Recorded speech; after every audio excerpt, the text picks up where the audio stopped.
Hoy nuestro tema es sed imitadores de Dios.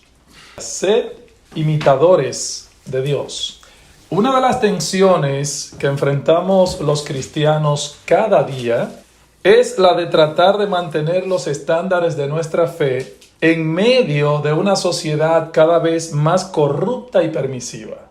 Por ejemplo, vemos las demandas de las Escrituras, vemos el llamado constante a ser santos como nuestro Dios es santo, pero por el otro lado vemos la impiedad que nos rodea, los valores anticristianos que el mundo promueve, lo difícil que resultan las cosas cuando tratamos de hacerlas correctamente, y nos preguntamos, ¿cómo puedo yo vivir como un cristiano en una generación como esta, tan corrupta y permisiva? Algunos sencillamente han llegado a la conclusión de que no se puede, de que la única manera de sobrevivir es negociando un principio aquí, otro principio allá. Estos son otros tiempos, nos dicen. No debemos ser fanáticos, deberíamos ser más sensatos y acomodarnos al contexto en el que nos ha tocado vivir, porque de lo contrario el mundo nos aplastará, dicen ellos. Ahora yo me pregunto, hermanos, ¿es así como debemos pensar? ¿Acaso es cierto que estamos viviendo en una época tan terrible que no podemos ser fieles a Dios y vivir como cristianos en todas las áreas de nuestras vidas? ¿Es cierto que no tenemos otra opción que claudicar y darnos por vencidos? Bueno, el apóstol Pablo tiene algo que decirnos a nosotros en esta mañana al respecto, en el pasaje que estamos considerando en estos momentos en la epístola a los Efesios. Como hemos visto ya, repasando a partir del capítulo 4, Pablo nos da algunas directrices prácticas acerca de la vida cristiana y nos exhorta a vivir a la altura de nuestro llamamiento como cristianos. Primero en el contexto de nuestra vida eclesiástica, los versículos 1 al 16 del capítulo 4.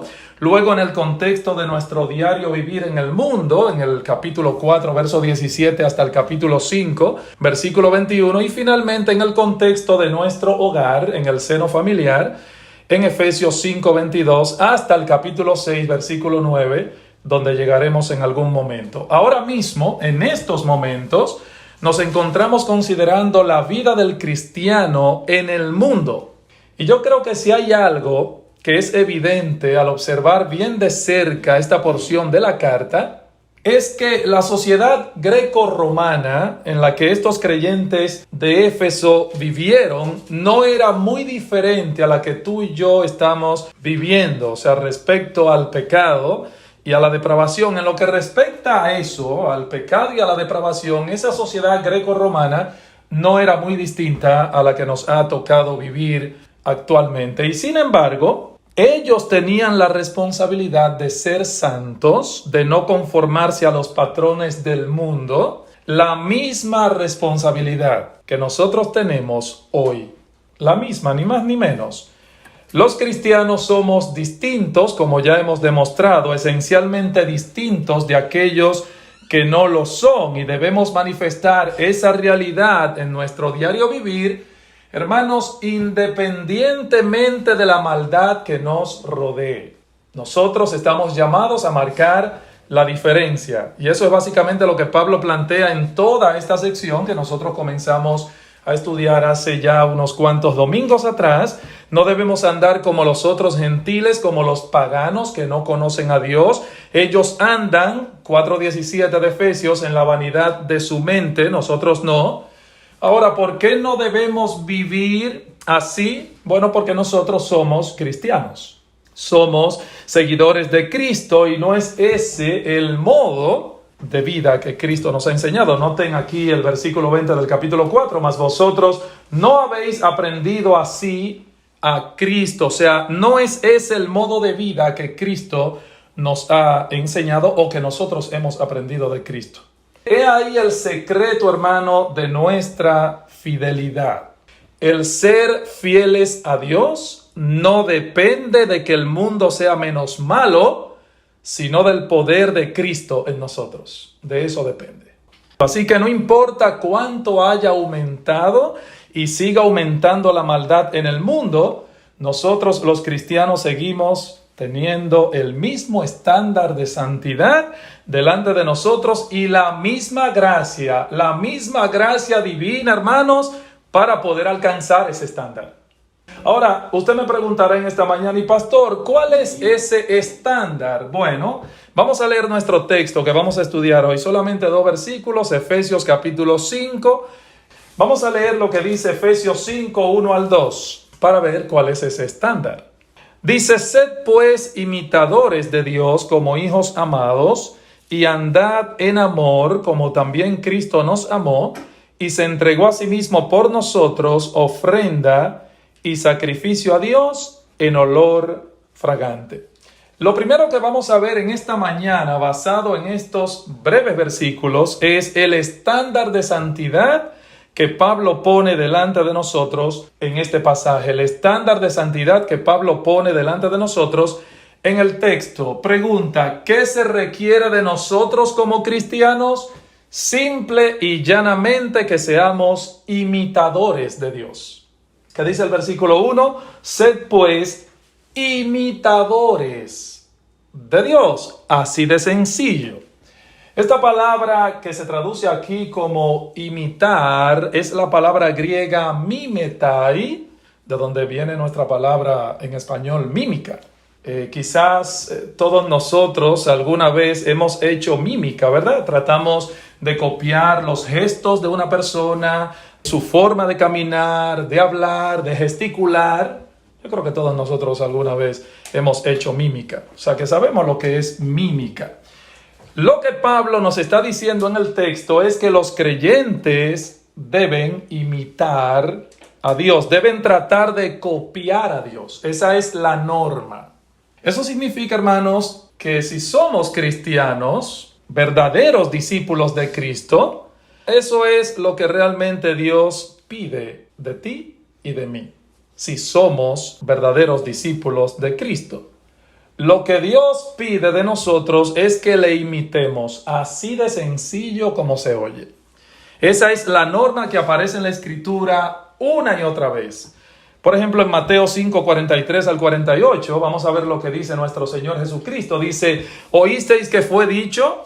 Amarás a tu prójimo y aborrecerás a tu enemigo, pero yo os digo, amad a vuestros enemigos, bendecid a los que os maldicen, haced bien a los que os aborrecen y orad por los que os ultrajan y os persiguen, para que seáis hijos de vuestro Padre que está en los cielos, que hace salir su sol sobre malos y buenos y que hace llover sobre justos e injustos. Debemos imitar a Dios. O si queremos ponerlo, hermano, en una forma más concreta, debemos imitar a nuestro Señor Jesucristo, el Hijo del Dios encarnado. Un mandamiento nuevo os doy, dice en Juan capítulo 13, versículo 34, lo verán en pantalla. Un mandamiento nuevo os doy, que os améis unos a otros, como yo os he amado, que también os améis unos a otros. O sea, ¿cómo debemos amarnos? Como Cristo nos amó. Imítenme a mí, dice el Señor. Por eso Él se pone como ejemplo. Como yo os he amado, quiero que ustedes también se amen. Eso es imitar a Cristo. En el resto del Nuevo Testamento encontramos, y lo vamos a ver ahora en pantalla, muchas exhortaciones similares. Por ejemplo, Pablo dice en 1 Corintios 11, 1, que debemos imitarlo a Él, así como Él imita a Cristo. Sed imitadores de mí, así como yo de Cristo. En Filipenses 2:5 se nos exhorta a tener la misma forma de pensar que tuvo Cristo. Haya pues en vosotros este sentir que hubo también en Cristo Jesús. Y en Efesios 5:25 el apóstol Pablo exhorta a los esposos a amar a sus esposas como Cristo amó a la iglesia. Cristo nos dejó ejemplo para que sigamos sus pisadas, dice en 1 de Pedro capítulo 2 versículo 21. Él nos ha dejado ejemplo para que sigáis sus pisadas, o sea, para que lo imitemos. Y finalmente en 1 de Juan capítulo 2 el apóstol Pablo recalca que todo aquel que permanece en él debe andar como él anduvo. Todo aquel que dice que permanece en él, o sea, en Cristo, debe andar como él anduvo. ¿Qué significa eso, mis hermanos? Que si somos cristianos, la norma que tú y yo debemos seguir es esta y no otra. debemos imitar a nuestro Dios. Ahora bien, eso por supuesto no significa que los creyentes podemos y debemos imitar la omnipotencia de Dios o su omnisciencia o su autosuficiencia. No, hermanos, no. Dios es Dios y nosotros nunca podremos llegar a ser como Él en esas cosas. Imposible, ni hacer lo que Él hace. Nosotros no podemos crear un universo, ni tampoco podemos sostenerlo día tras día como Dios lo hace con el suyo. Eso es imposible, no es en ese sentido que debemos imitarle a Él. Ahora, ¿qué sí podemos y debemos copiar? Su carácter. Eso sí, su carácter. No es en el sentido de imitar la omnipotencia de Dios, no, porque eso está completamente fuera de nuestro alcance, pero sí, hermanos, sí podemos y debemos imitar su carácter. Así que es en ese sentido que nosotros los cristianos imitamos a Dios, según Pablo, ¿verdad?, nos exhorta en esta mañana en Efesios 5:1, sed pues imitadores de Dios. De hecho, hermanos, ¿saben que ese es el propósito por el cual tú y yo fuimos salvos? ¿Con qué propósito nos salvó? Romanos 8:29, para que fuésemos hechos conforme a la imagen de su Hijo. Romanos 8:29.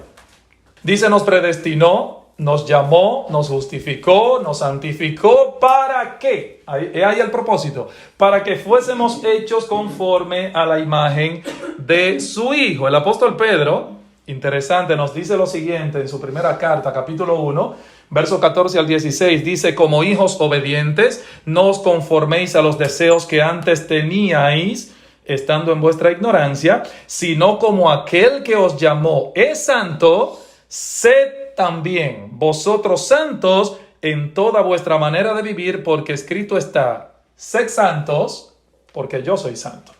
Nuestro Dios es santo y nosotros somos llamados a ser santos en todas las áreas de nuestra vida. He aquí entonces, hermanos, la norma de santidad que debemos seguir. Debemos ser imitadores de Dios. Vamos a ver ahora en segundo lugar la razón que Pablo da en nuestro texto para seguir esa norma.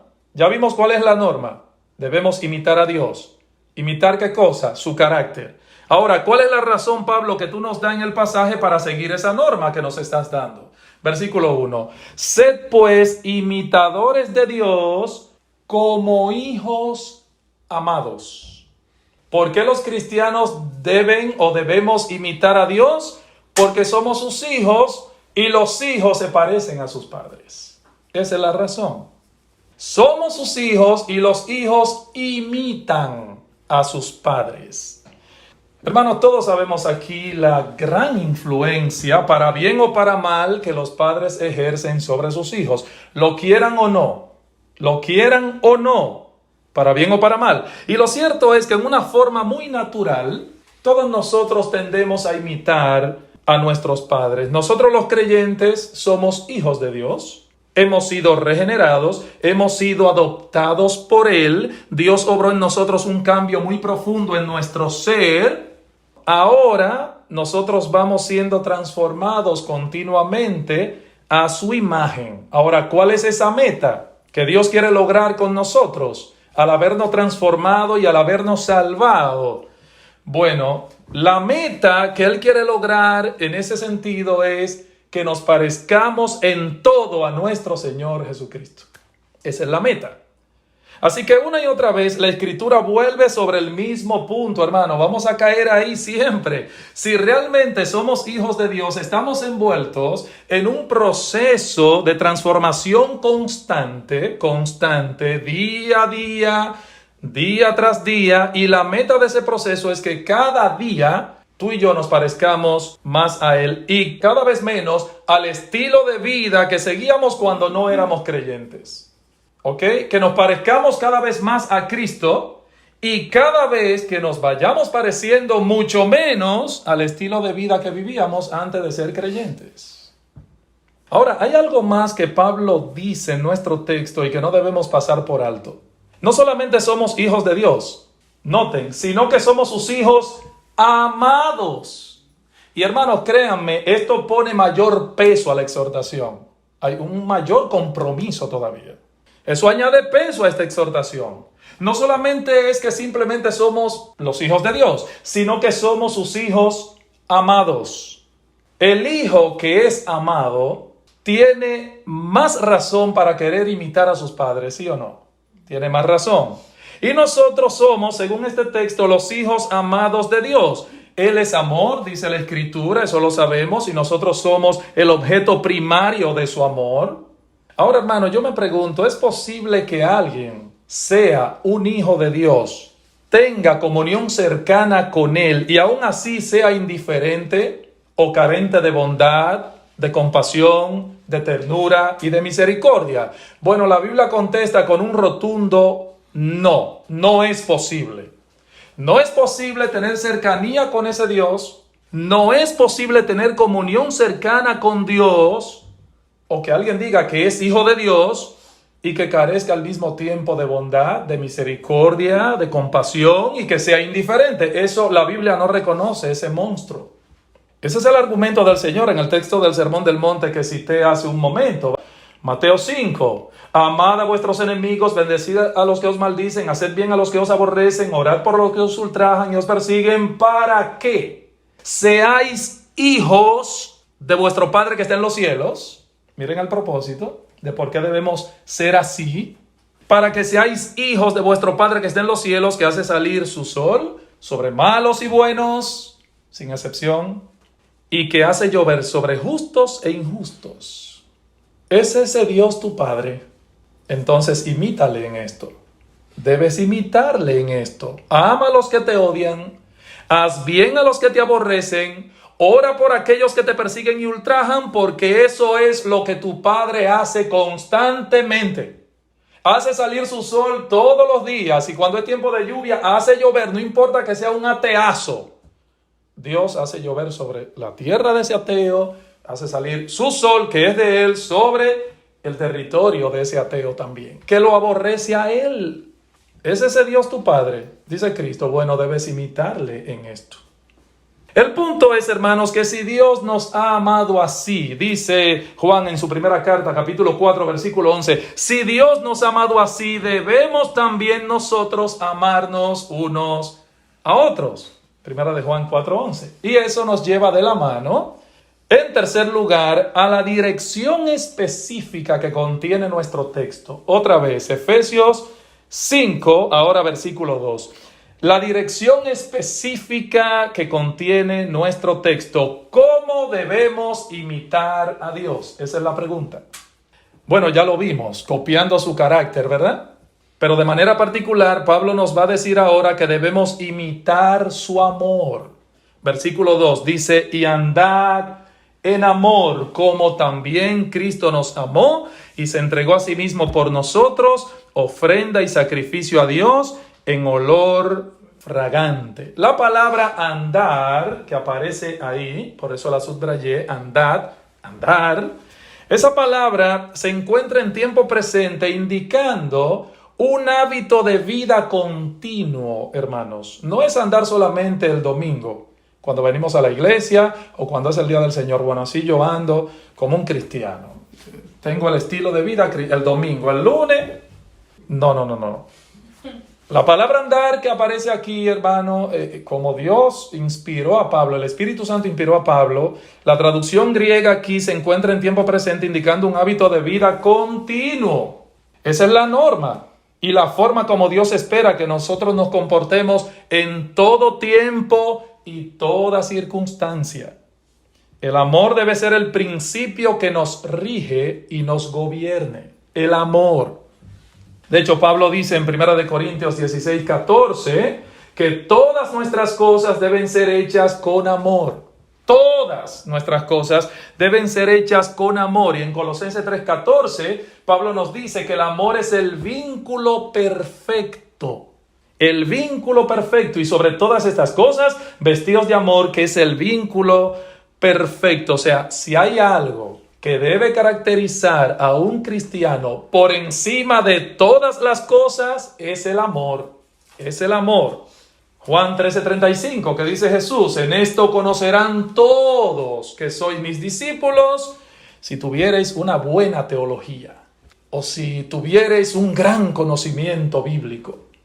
En esto conocerán todos que sois mis discípulos, si tuviereis amor los unos con los otros, hermano. He ahí el distintivo. Si hay algo que debe caracterizar a un creyente por encima de todas las cosas, es el amor.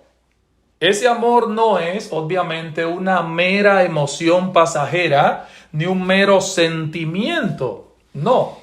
Ese amor no es otra cosa que la determinación de buscar el bien del otro antes que nuestros deseos. Buscar el bien del otro antes que nuestros deseos. De hecho, Pablo describe la práctica de ese amor en Romanos 15. Vamos a ver Romanos 15, 2 al 3, como una búsqueda continua de hacerle bien al otro. Así Pablo describe la práctica de ese amor. ¿Qué dice Pablo? Cada uno de nosotros agrade a su prójimo en lo que es bueno para edificación, porque ni aun Cristo se agradó a sí mismo. Antes bien, como está escrito, los vituperios de los que te vituperaban cayeron sobre mí. Hermanos, pregunta, ¿cuál es el principio dominante que debe regir en todo tiempo la vida de un cristiano? La búsqueda de aquello que es bueno, según este texto. Cada uno de nosotros agrade a su prójimo en lo que es bueno. La búsqueda de lo que es bueno debe ser el principio dominante que rija en todo tiempo nuestras vidas como cristiano. La búsqueda de aquello que es bueno, que es agradable, que es edificante para nuestro prójimo. Lo que no edifique, ni sea bueno, ni sea agradable, tenemos que desecharlo. Entonces, esto debe gobernar nuestros pensamientos, las cosas que decimos, los lugares donde vamos, absolutamente todo. Imagínate todo lo que tú haces. Hermano, es ese principio que debe regir y gobernar. Todo lo que tú hables, lo que tú hagas, lo que tú pienses, todo está incluido en esto. Andad en amor. Efesios 5, versículo 1. Andad en amor. Y es interesante porque cuando dice andad en amor, la traducción literal es vivid amando. Esa es la idea. Andad en amor, o sea, vivid amando, porque así lo hace nuestro Padre que está en los cielos. ¿Acaso el amor de Dios, nuestro Padre, no es constante y sin acepción de personas? Por supuesto que sí. Su amor es constante y sin acepción de personas. Él hace salir su sol sobre malos y buenos. Y Él hace llover sobre justos e injustos. ¿Qué debemos hacer nosotros entonces? Lo mismo que nuestro Padre, debemos andar en amor. Debemos andar en amor. Ahora, hermanos, esto es muy fácil de decir. ¿Verdad que sí? Nos llevaría menos de 3 segundos decirlo. Muy fácil de decir que es. Fantástico citar este mandamiento. Ahora, hermanos, ¿cuán alta es esta demanda? ¿Cuán alta es esta demanda? Todas vuestras cosas sean hechas con amor, como vimos en 1 Corintios 16.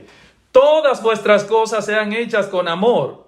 Mi hermano, yo quiero que tú pienses por un momento, si el amor ha de ser el principio que nos gobierne, que nos rija, el principio dominante que rija todo lo que hacemos. ¿Eso qué significa? Bueno, Pablo nos da 2 directrices específicas en el texto porque tenemos que ser prácticos y no dejar esto de forma abstracta. Bueno, hermanos, vivan amando.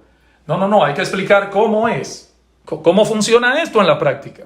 Y Pablo por eso nos va a dar 2 directrices, vamos a Efesios 5 otra vez, 2 directrices específicas en ese mismo texto que estamos estudiando en esta mañana.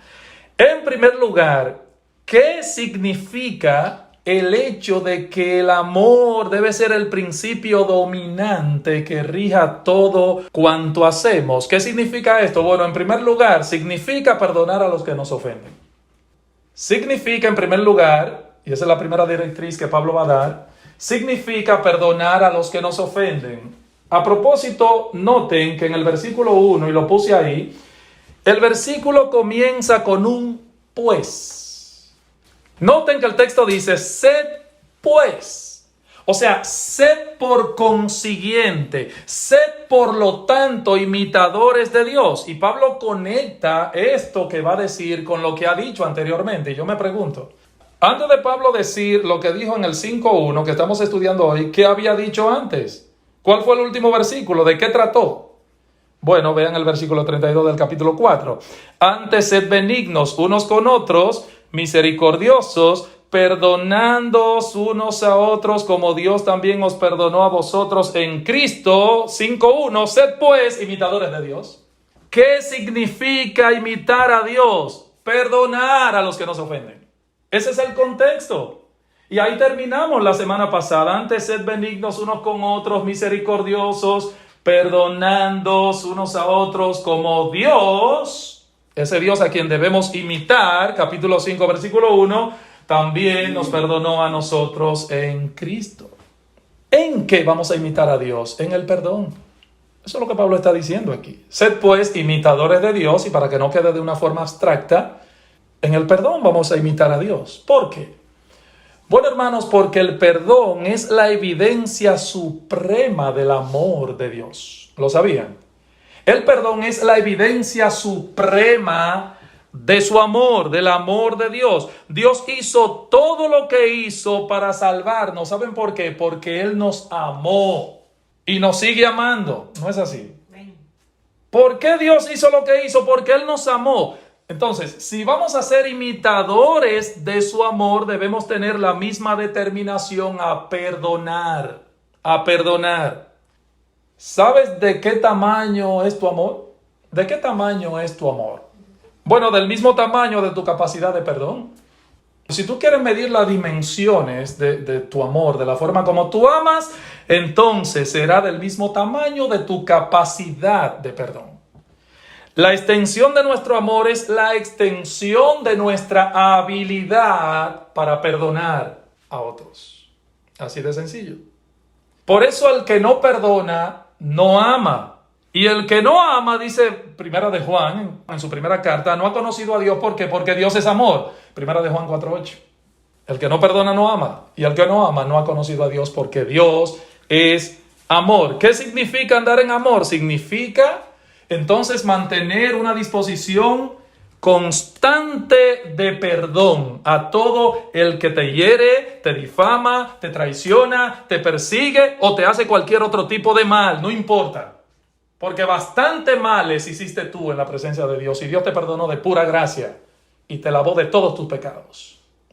¿Qué significa andar en amor? Mantener esa disposición constante de perdón a todo el que nos hiere, nos difama, nos persigue, nos traiciona o nos hace cualquier otro tipo de mal. Eso es lo que Dios hace y eso es lo que tú y yo debemos hacer, mi hermano, si somos sus hijos.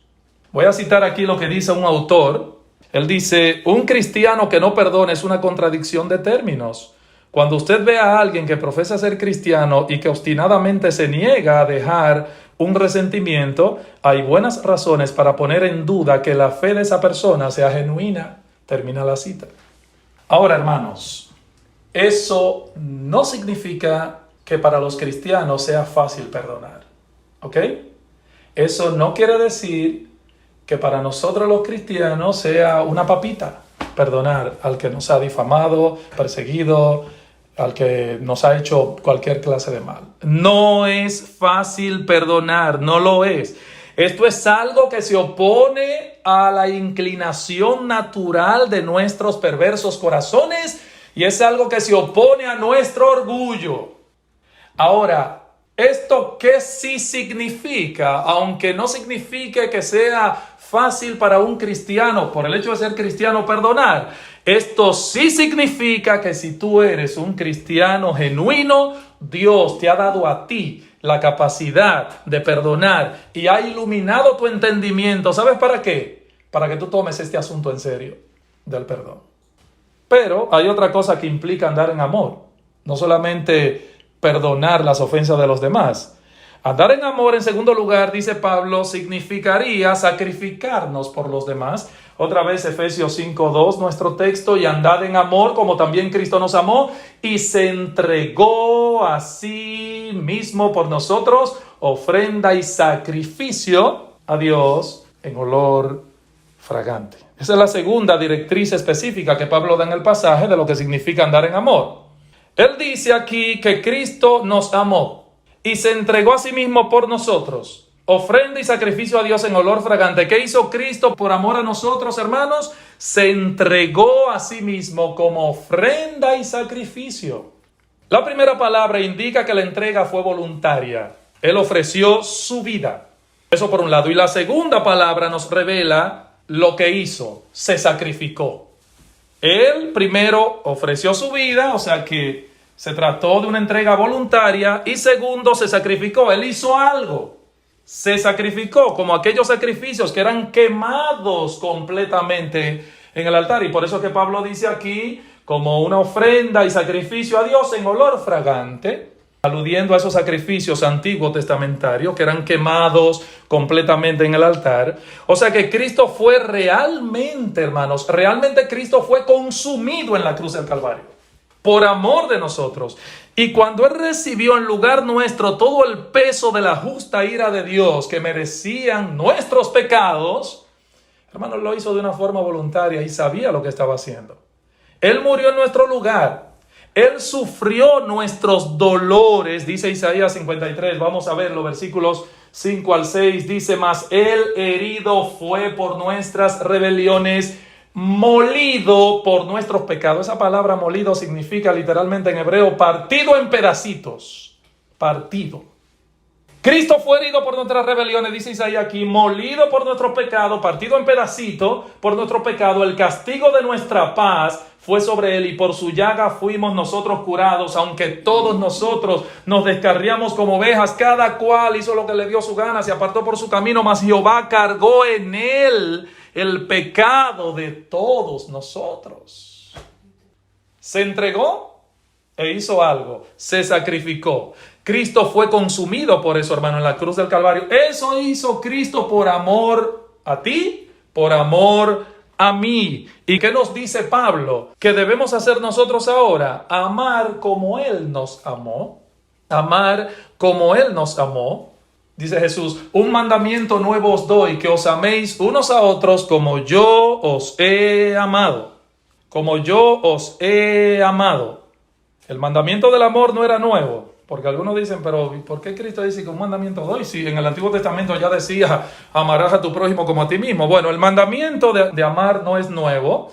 Lo que es nuevo es la medida de amor que Cristo demanda de lo suyo. Eso era lo nuevo ahí.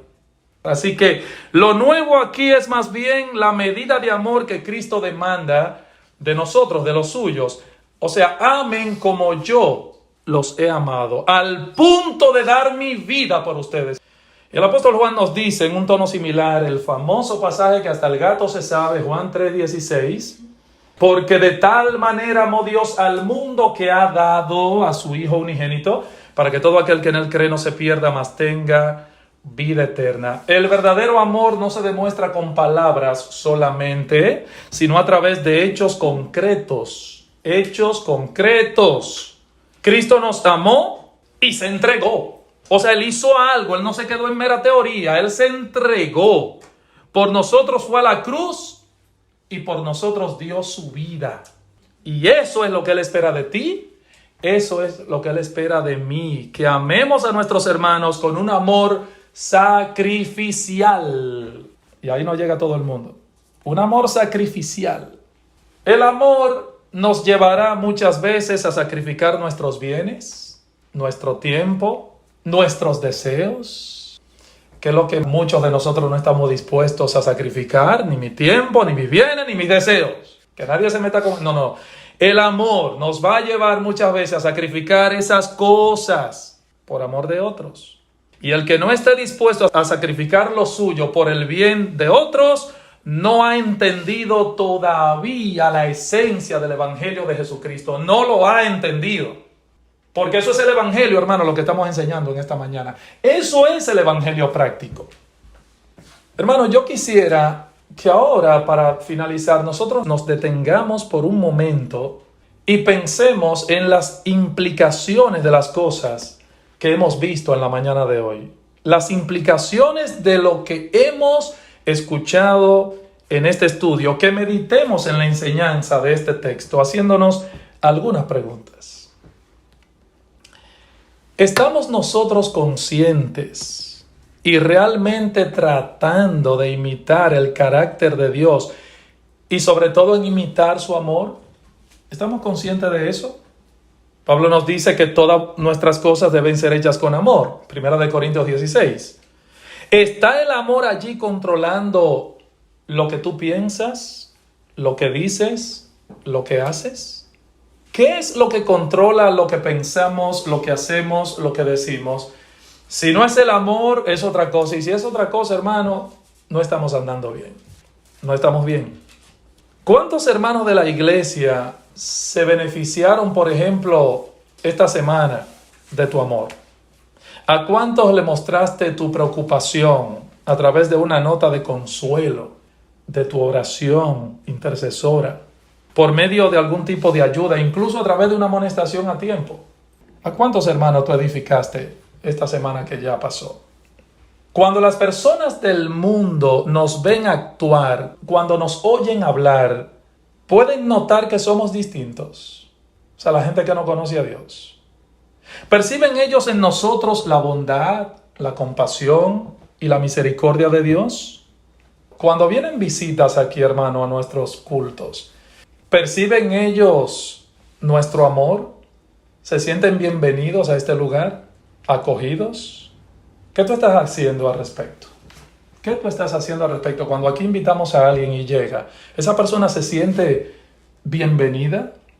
O más bien dice, bueno, yo vine a este lugar, pero la verdad es que solamente el que me invitó es quien me está... ¡Qué bueno! Síguenos visitando. Bienvenido. ¡Qué bueno! ¿Qué estás haciendo tú al respecto? Son cosas prácticas, hermano. Esto tiene implicaciones prácticas. Esto no es teoría. Hay que hacer algo con la información que nosotros recibimos cada domingo. No simplemente llenar nuestro cerebro de información. Por lo menos no es mi propósito. Nunca. Miren, hermano, el mundo nos escuchará en la misma medida en que vean en nosotros el efecto de ese evangelio que nosotros predicamos. Así es como el mundo nos va a escuchar. En la medida en que ellos vean el efecto del evangelio que nosotros predicamos. Si no, no. El mundo está cansado de palabreros. El mundo de afuera ya está cansado de eso. Si no podemos mostrar con nuestras vidas el poder del evangelio que predicamos, de poco importa que lo prediquemos. ¿Cómo vamos a impactar en esta comunidad? Esa es la pregunta. ¿Solamente hablándoles a la gente? No. Si no podemos mostrar en nuestras propias vidas ese poder del evangelio que nosotros predicamos, de poco sirve que prediquemos. En esto conocerán todos, no algunos. Cristo incluye ahí a todos. En esto conocerán todos que sois mis discípulos si tuviereis amor los unos con los otros. Juan 13:35. ¿Es eso lo que el mundo que te rodea está viendo en ti? ¿Pueden ellos darse cuenta que tú eres distinto, aún antes de que tú te identifiques delante de ellos como cristiano? Tú no has dicho todavía, yo soy cristiano, y ya ellos vieron que tú eres cristiano. Es así. Te delata tu bondad, tu compasión, tu prontitud de servir y ayudar a otros. Eso es lo que te delata, mi hermano. Examinemos eso. Y que Dios nos ayude y nos dé fuerza y la gracia suficiente para que en esta semana nosotros mostremos ese evangelio a la gente que nos rodea. Amén. Que Dios nos ayude.